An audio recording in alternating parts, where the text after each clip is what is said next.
यो चाल भयो है ल हिनाजु बाजा पानी आएर यो चाल हुँदो रहेछ राति मेरी छोरी भाउजू आमा बाटो हाल देखाइ त अनि गाह्रो रहेछ हो पाथिबाट दर्शन गर्न ल मलाई त देखाउ ओहो ल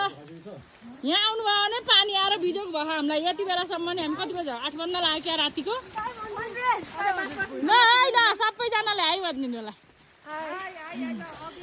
बा हो हामीलाई त्यति आपत परेछ कि हिँड्न पुरै नरम आपत गाई मान्छेहरू हिँडिरहनु भएको छ है तल प्लास्टिक ओढेर अब पुग्ने अझै कति माथि हो बास बस्ने ठाउँमा भोलि बिहान उठेर नि कस्तो हुने हो कल्पना हजुर तर मलाई त यही चप्पल कम्फर्टेबल लाग्यो ल चप्पलै लाने के हुँदो रहेछ गाइज जुत्ता लाने जुत्ता भिजाएर पाथिबाट आउनु भयो भने सुँगो चरेर आउनु होला गाइजहरू एउटा लाइट चाहिँ चाहिँदो रहेछ राति हुँदो रहेछ लाइट नपाएर पनि दुःख पाइयो मोबाइलमा चार्ज गर्ने ठाउँ पाइएन अस्तिदेखि हिँडेको